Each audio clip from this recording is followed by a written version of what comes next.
you so much for this day. Thank you for the opportunity to just be together as leaders and just encourage one another. Sometimes it's just helpful to be on a call like this and see like-minded people, people who are leading great organizations, people who, Lord, are following after your own heart. And we thank you for the reminder that we are not in it alone. We've got people around us, and we know that you are with us every step of the way as well. So we're grateful for that. We commit this time to you and pray that you would speak to us through it. In Jesus' name, amen. Amen. Amen. Well, welcome to today's Lunch and Learn. And some of you are people that I haven't yet met, so welcome to a Venture 19 online event. And at Venture 19, we're just thrilled to have different leaders that are doing incredible work join us. And today we're going to focus on creating new donor welcome packets. And I'm just curious why this topic's important to you today.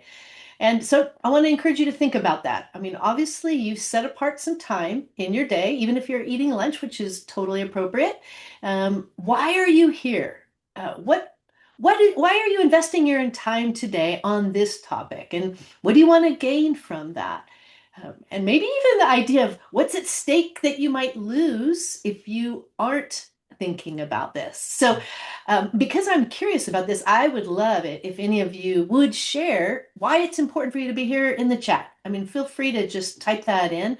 There's going to be a number of times today that I'm going to ask you to engage with me in the chat. Now, if you're eating and you can't quite do it, no problem.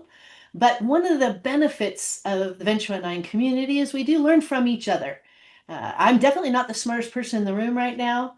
Well, actually, in this room I am because I'm the only person in this room. But in our Zoom room, there's a lot of really great leaders, and I'm sure you're doing fantastic things. So let's take this opportunity to learn from one another.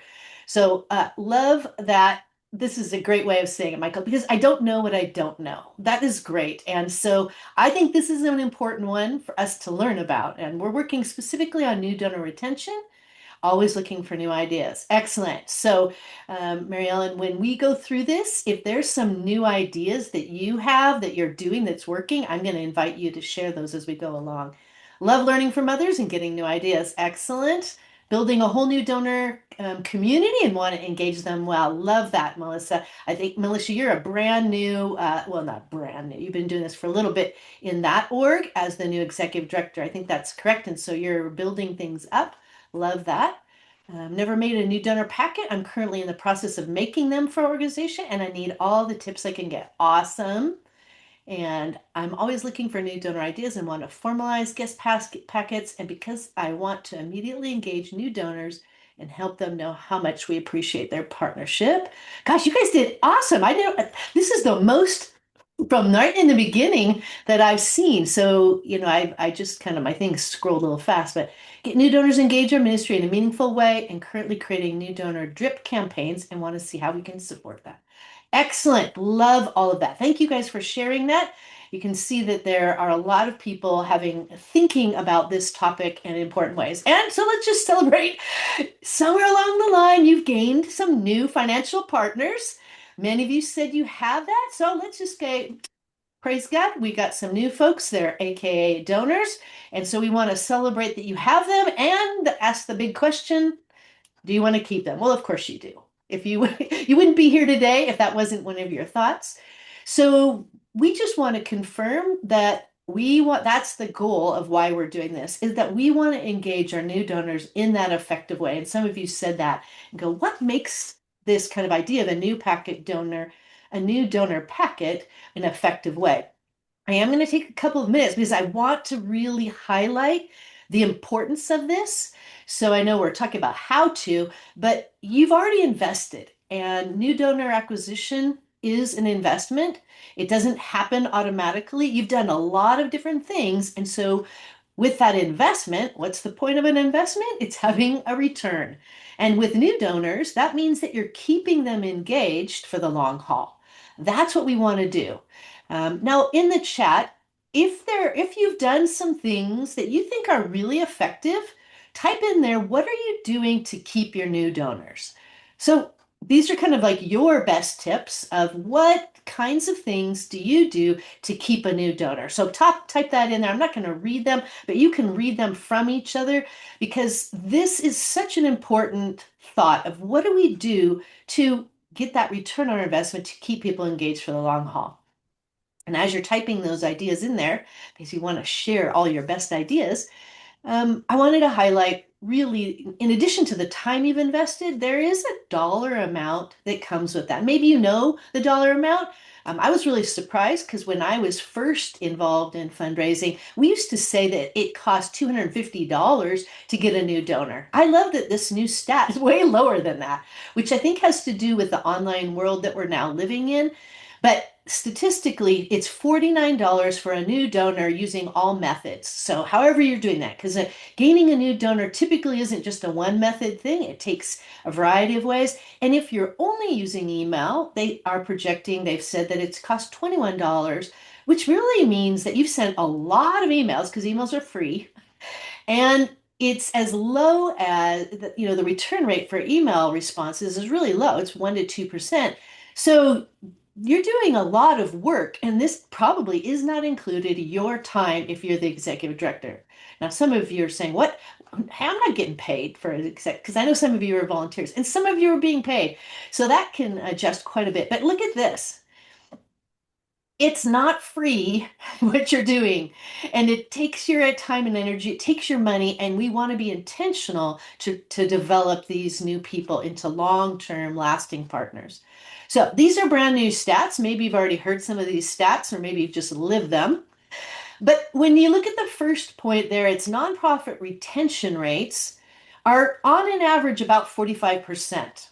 Now, I don't know if you know your retention rate for all your donors from year to year.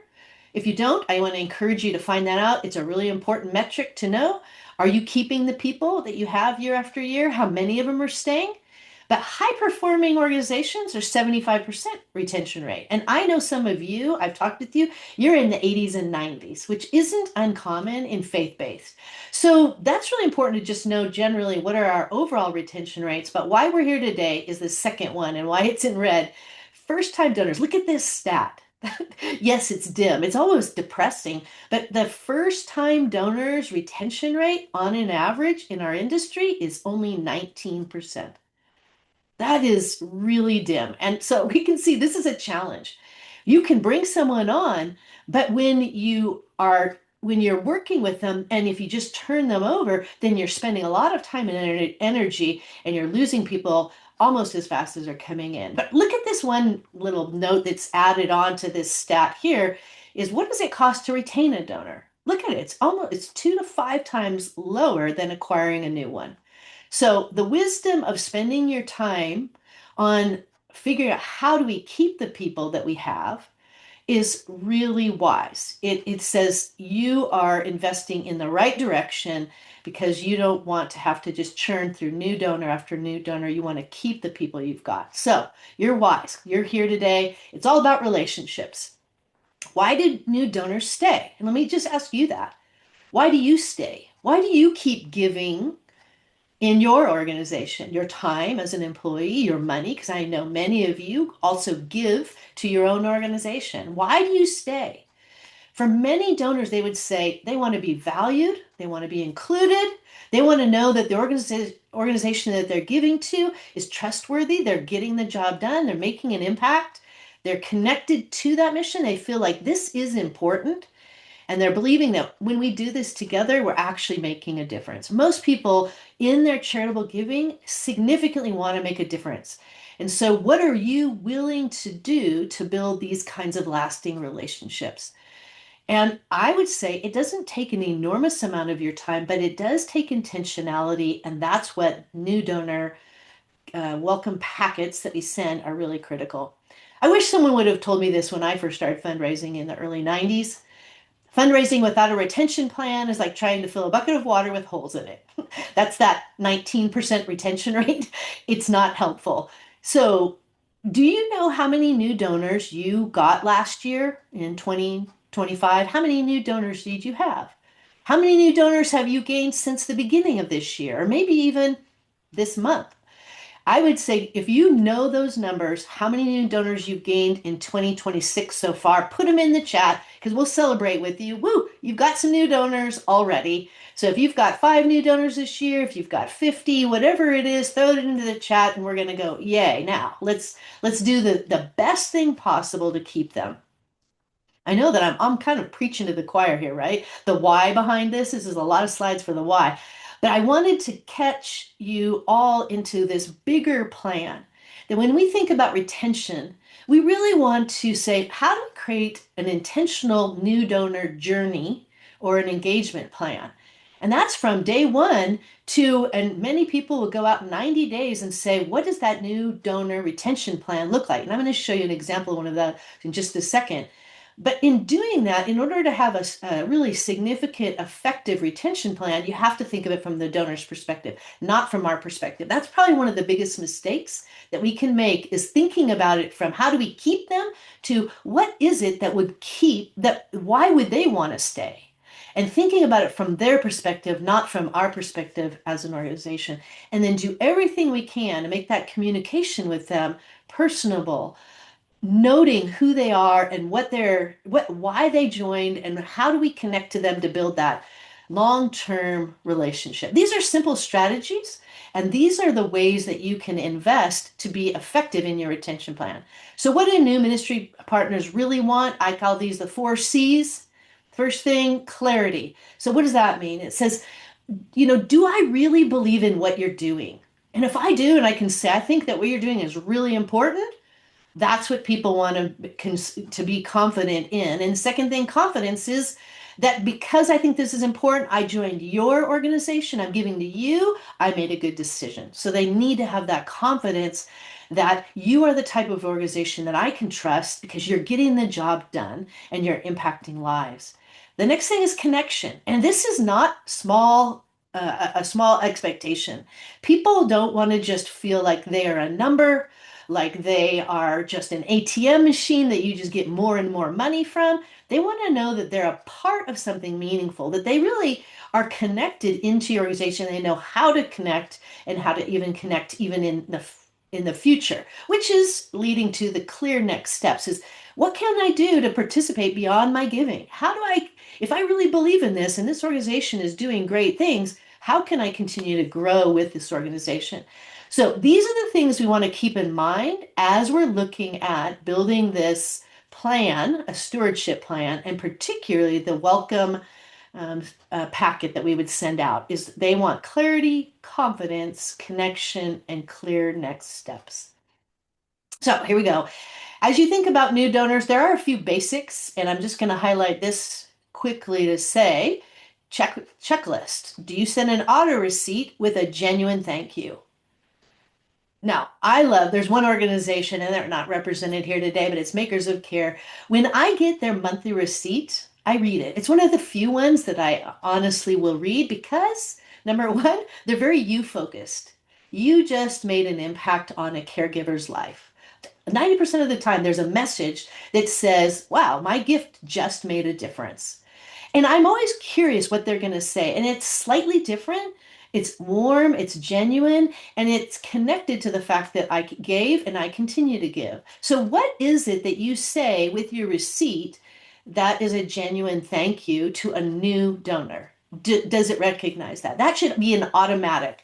If you're not doing that, and stats say out there, if you read next after, they'll say it's scary how many organizations don't do an automated receipt with a genuine thank you.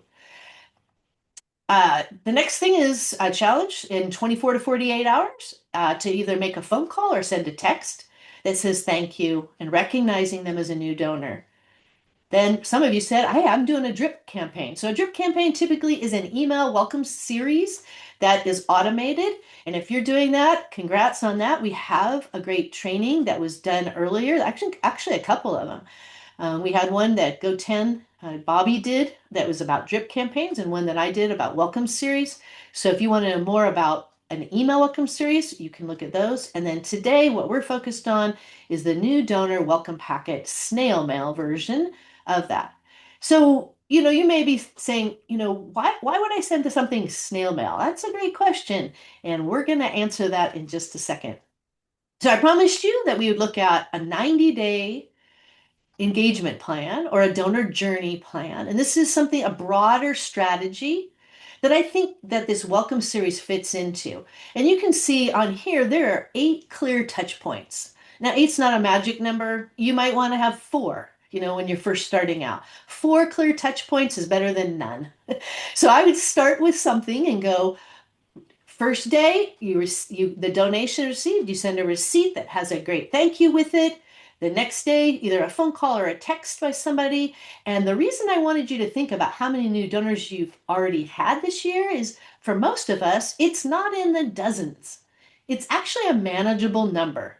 So when you think about making a phone call, it's just looking at who this month, who this week, whatever that time frame is, who is a new donor, and jumping on that phone, sending a text, making a quick phone call, and saying, thank you, we recognize your gift. And then the third thing, day 3, send out a new donor welcome pack. You can see that's part of this stewardship plan right in the beginning. And so that's where when it kicks off, they don't receive it day 3. This is when you send it, whenever they receive it. You can also do a welcome series, and they can be coinciding together. And then there's some other additional things just to think about. What would you want? How would you want to connect people so that they can be a part of and continue to grow in their connection to your organization and in their engagement with you?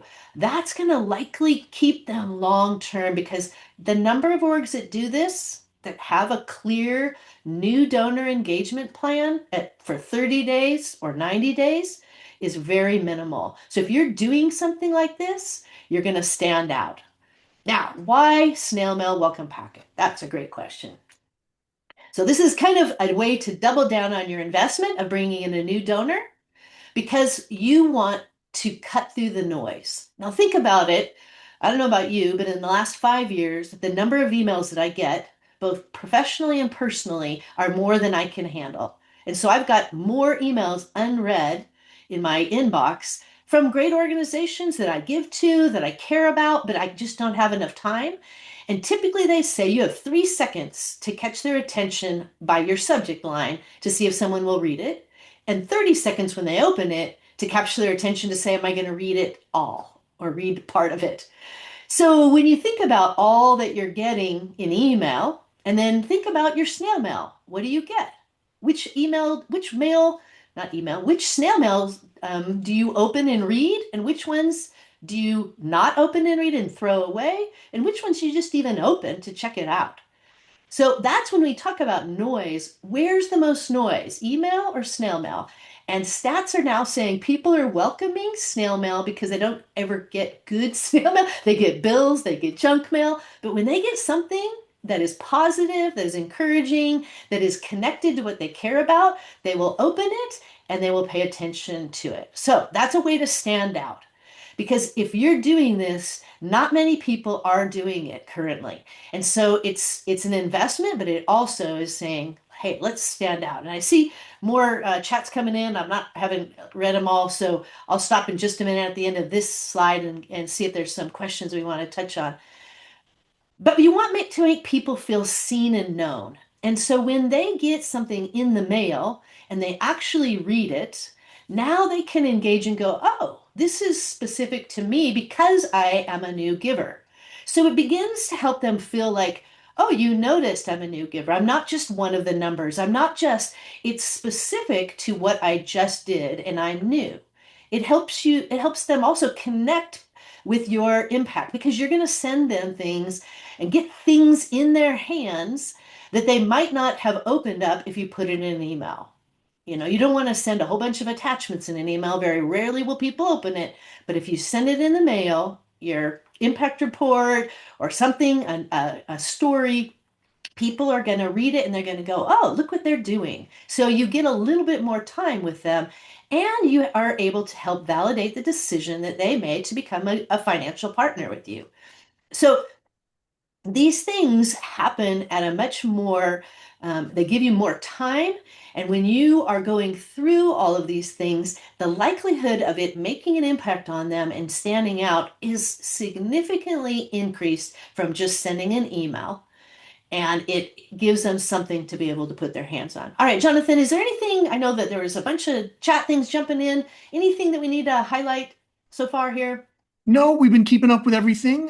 People just commenting. One question that somebody asked was, will they be able to get the donor journey slide? And I just let everybody know that we'll send the entire PowerPoint out to you.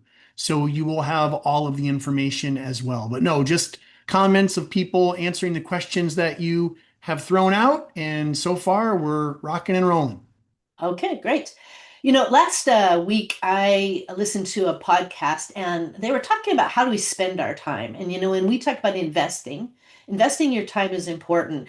And this podcast, I thought he did a great job highlighting four ways we spend our time, two of which probably are not helpful. One is the clutter zone, and that is all the clutter that's around us, all the emails, all of the things that we spend our time that has a it's a low investment of time and it's also a low return. It says, how do we cut that out?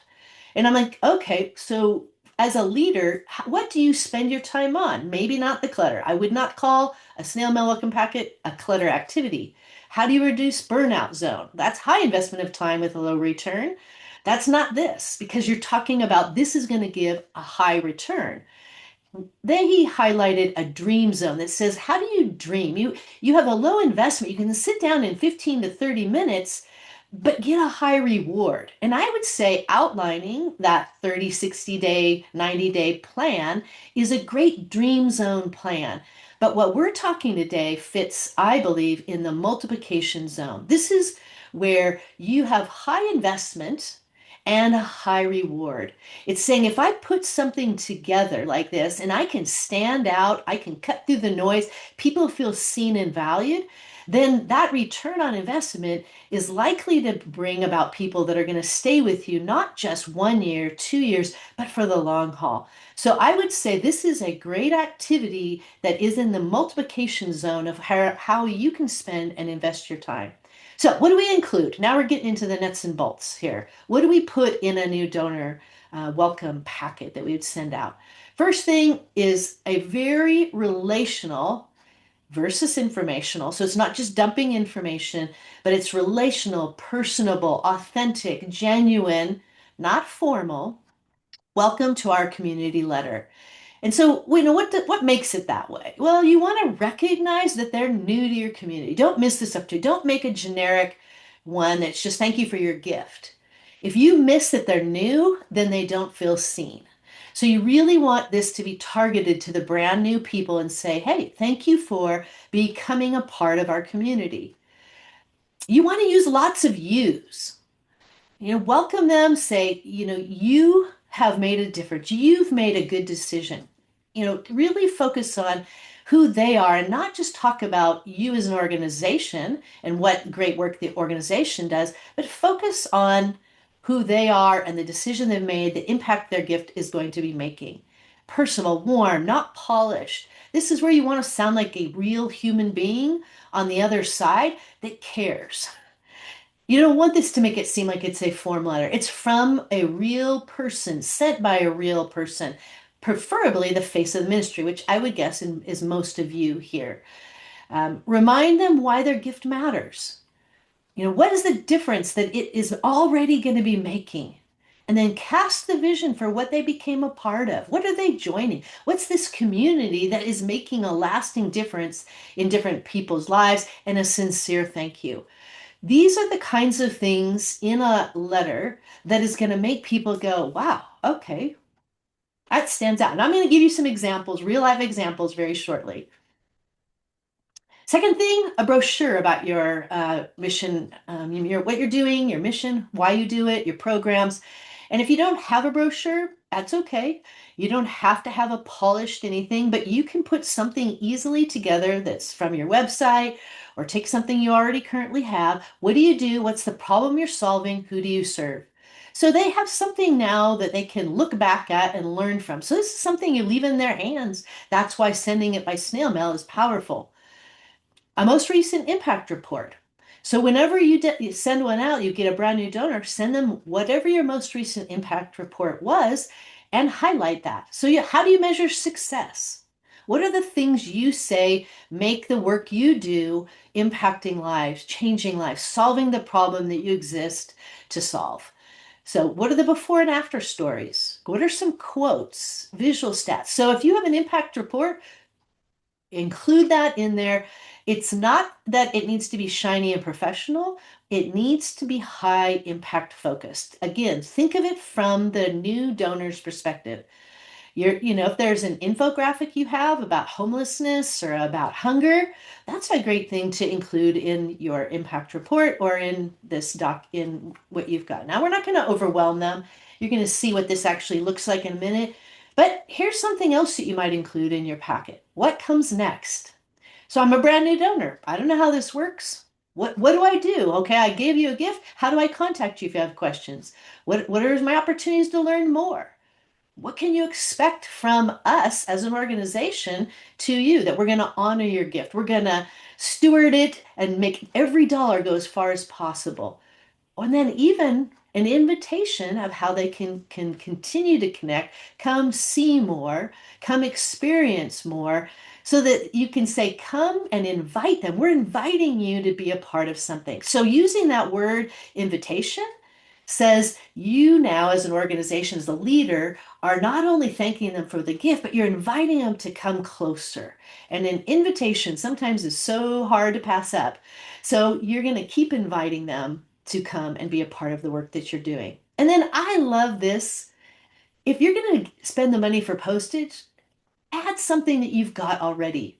A branded pen, a sticker, a magnet, something that even around the house people can just have and they have visible. Here's an example. I've got this cup here that I've got a bunch of those on there from different organizations, just stickers. And so, in some ways, I'm becoming an ambassador for that organization, even without saying anything. So, what is a very inexpensive freebie that you can put in there and say, hey, we're giving this to you because you've invested in us and I want to say thank you. So, thank them again, give them something free, and it just is a way, very low cost, that you are saying we value you. So, that's what we say is included. What's not included? Again, think like a brand new donor. What would they not want? Okay. They don't want a generic thank you letter. They don't want you to have a second ask right away. They just came in. So don't send them a response advice. Don't send them a return envelope. They don't want 15 inserts or 40-page long impact report. They don't want financial reports. We're talking a brand new donor that just wants to know I made a good decision and this organization is impacting people's lives. So that's not what you're including in there. And there should be no indirect message, subliminal messages, other than we really want to welcome you in our community. You've made a great decision to be a part of the work that we're doing because we're touching lives, we're making an impact. Remember your goal? Those 4 C's: clarity, confidence, connection, and clear next steps. You just want people to feel like I'm seen, I'm known, I've been recognized, and that makes me really interested and curious about this organization. All right, here are some real examples from nonprofits. So this first one, I got this letter, and I'll say I was actually really impressed. This is from Intercessors for America, and I'll read the first couple of lines. Hey, dear Heather, here's a quote from Oswald Chambers. Prayer does not fit us for the greater work. Prayer is the greater work. That's pretty good for a prayer ministry. Thank you for giving generously to the work of Intercessors for America, and welcome to the IFA family. Thank you for generously giving to our, I just read that, sorry. For 50 years, IFA has mobilized prayer and we've seen God answer. This long history of faithfulness encourages me, and I hope that you are encouraged too as you engage with the IFA community and our resources. I've enclosed some information about IFA so you can get to know us better. When we've done our best work to represent your values in rallying prayer, and sometimes we earn the trust of a supporter like you who ends up joining our monthly ministry partners. Refer to these individuals as the lifeblood of our organization. So if you haven't already, please prayerfully consider being a part of our important group. Okay, I'm going to stop there. What I loved about this, because I didn't love all of it, because they're already asking them to do more money-wise, but what did you notice all the yous? They had you in there 14 times. I counted it because I'm doing this, but I felt it more than anything. When I read this, it wasn't just all about them, it was you made a good decision. I hope you're encouraged as you engage within our community. So that's just one example. And they also had that little thing that says who we are. And it was a small 3-page little image that helped me know more about the work of this organization. Here's one from someone right in our community, Harvest Compassion Center, their new donor packet that they send out. First of all, I just love the big red envelope. You see that? It's in the top left corner. The big red envelope stands out, and there's a handwritten label. So I realized I wasn't just part of a mail merge. When I got this, I knew someone had handwritten my name in there because I was a new donor. Okay, up in the top left, you can also see a smaller card. This is a card that outlines the problem that they try to solve. It's about hunger, the issue in hunger in Arizona. So that's something, that's their way of saying, here's who we are in a very small way. They also have another reason for that I'll touch a little bit later. And then they have their impact report that is listed in there and a handwritten, heartfelt note that was at the bottom of the letter that was from the CEO, Nicole. This handwritten note, I loved it so much because it was personal. It was, Dear Heather, thank you so much for your incredible support of Harvest Compassion Center and our mission to feed, clothe, and love our community. Your gift is going to provide two entire families, groceries, full-size hygiene products, and baby items. That's amazing. We value your partnership, Heather. Take a look at our impact guide so that you can see your generosity at work inside of our centers. Blessings, Nicole and Team HCC. So that's a great handwritten note. I mean, just think about what would you think if you received this packet? How would you feel if you were a brand new donor and you got these 3 things in that packet? Oh, and there was a sticker too. I forgot about the sticker. Didn't put that in because it's already attached to my cup. Okay, here's another one from She Is Safe. She Is Safe is another organization connected to the Venture 19 community, and they're fighting human trafficking globally. So that if you can't quite see it because it's small, there are some red letter words on this letter that catch your attention when you first read it. And it says, a word of thanks from our president. And why I like that is because if you're a new donor, you don't know who, in this case, Michelle is. You don't know she's the president, but right away it captures my attention that it is a word of thanks from our president. So I saw that, and then it says, please accept my warm thanks for joining She Is Safe. And then they catch this, they put the mission right at the end of that sentence to protect, rescue, and restore women and girls with your generous support. So you've got a thank you, a welcome, the mission, and then with your generous support, another you word. So, what a great way just to, right from the beginning, to welcome a brand new person. And then she goes on and she highlights what they're really about. It's like our goal, and then boom, 3 main things about us. And then it continues to go on and highlight who they are and really affirm that I've made a good decision to give to this organization. Warm thank you. Come, you are a part of us. She is safe in our community, and we know what we're doing. It's a mission. So at the bottom, it says, I would be glad to discuss any doors you could open.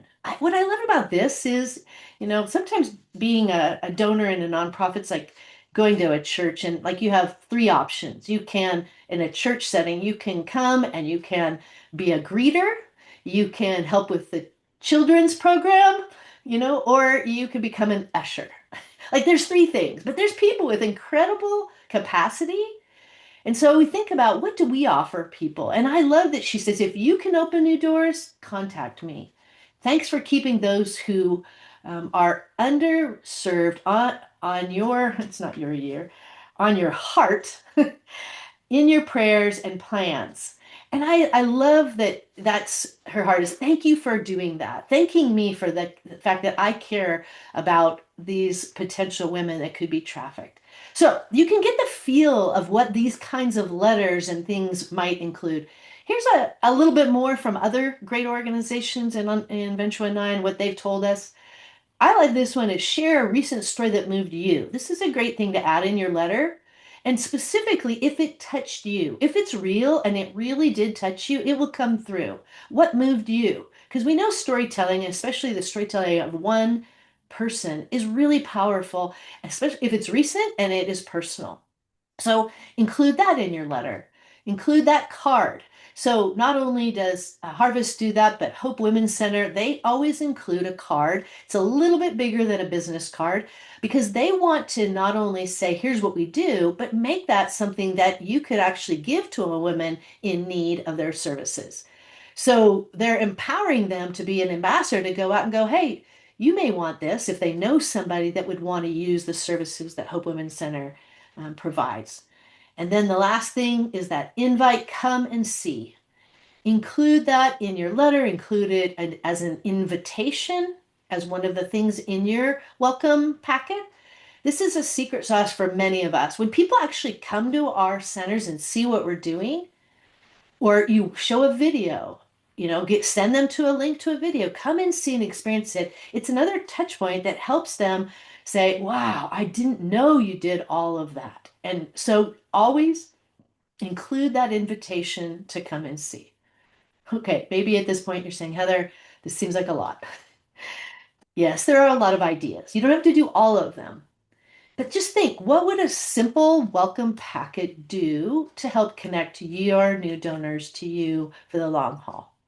You go, well, but I'm really already busy. I can't keep up with anything. So where am I going to do this? Well, maybe you need a personal assistant. Maybe you need to get cloned. That for many of us is a reality. But have you already started using ChatGPT as your personal assistant? If you haven't, I want to just make a promo. You might want to try it. Because with this simple prompt, this is what Jonathan did. He put a prompt in, it said, draft me a great letter, not very detailed, right? Just a great letter for a first-time donor to Venture 19. I mean, this letter, I am amazed what came out on the other side. You got to see this response. I'll read it to you. But here's what ChatGPT said as an assistant. Absolutely. I love that. Right away. I'll write this in your voice, warm, confident, vision-driven, and partner-oriented.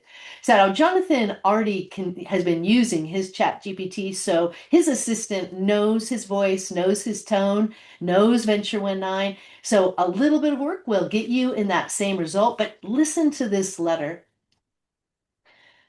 Dear, I'm going to throw Sharon, your name in here because I know you've given to Venture 19 before. Dear Sharon, thank you. Not not just for your gift, but for becoming part of the story and the team of Venture 19. Because of you, nonprofit leaders who often feel overwhelmed, under-resourced, and alone are receiving coaching, clarity, and courage. Your generosity is helping leaders build stronger ministries, steward their mission well, and create lasting kingdom impact. That matters more than you know. Do you like his assistant? I mean, I think his assistant is good. This is a good letter. At Venture 19, we exist to strengthen leaders so that they can strengthen the communities they serve. Every training session, every coaching call, every micro grant, every strategic planning workshop is designed to encourage courageous leaders to move forward with confidence and faith. Now you're a part of that. Your gift is already at work, helping a ministry clarify its funding strategy, guiding a board toward healthier governance, equipping a leader to cast bold vision boldly instead of striking back. Joshua 1:9 reminds us, be strong and courageous, for the Lord your God will be with you wherever you go. That verse isn't just our inspiration, it's the heartbeat of our work. We walk alongside leaders so they can move forward strong and courageous in their calling. Here's what you can expect from us: periodic impact updates so that you can see how leaders are growing, stories of transformation from the field, invitations to trainings and events that if you've ever liked to join us, and always gratitude. If you ever have any questions, ideas, or simply want to talk about our work, I would love to connect with you personally. You can reply directly to this email. Thank you for believing in leaders. Thank you for investing in impact. Thank you for partnering in courage with gratitude. Jonathan Rowe, Dr. Jonathan Rowe. No, she didn't say that. But think about that. What would you think if you got that letter as a first-time giver to Venture One Nine? Would you understand the mission? Would you feel confident that this organization is doing something that matters? Would you want to continue to be engaged? Would you want to talk to Jonathan and learn more or come to an event? So, as you do that, if you consider this all from a donor's perspective, there's mission all throughout that. There's the welcome. You're not just your money, but we call it right out. You're joining our team. Maybe you'd say community or family. There's a lot of you language, your generosity. You're a part of this. Your gift is already at work. It makes a difference when people hear that. There's clear mission. Here's what you can expect from us. Here's what next. It included all. Jonathan's prompt didn't say do this, this, this, this. It just said a great letter, and boom, he's got a great assistant giving him great input. So that could be a time saver for you. So prioritize your ministry partners. This is ministry. New donors, you've got great work. So your new donors deserve a great introduction to it. Not only are you going to impact your new donors, but I would suggest that when you do something like this, you actually are going to be filling your own bucket. Because when you focus on your new people, it kind of gives you that joy and it creates a genuinely grateful heart. And in our work, we can get weary, we can get tired, but that hard issue of being genuinely grateful and thanking God for each new donor, stewarding these new donors well, it's going to pay off for them, for you, and for your organization. But it's intentional, it's an intentional work. So, what are some suggestions for next steps? Take 30 minutes, set aside some time. That's a dream moment. Draft a welcome letter or task your assistant to do it. Ask someone to review it. We know Jonathan likes to review these letters. Oh, I'm just kidding. We all do. So you can send them to me, send them to Jonathan. We would review it. You could ask a friend. You could ask a spouse, grandma, and identify what you identify what you already have. So if you already have an impact report, use that. If you already have stickers or a magnet, use that. And then make sure you know who those new donors are. You have a way to identify who they are, and then just send it out. Get yourself a big red envelope or something that makes you stand out. Stick it in there and give it a shot. See what the response is and give it a try. That's what we want to encourage you to do. So I hope this has not only affirmed your commitment to spending time with new donors, but also the idea of sending snail mail welcome packets.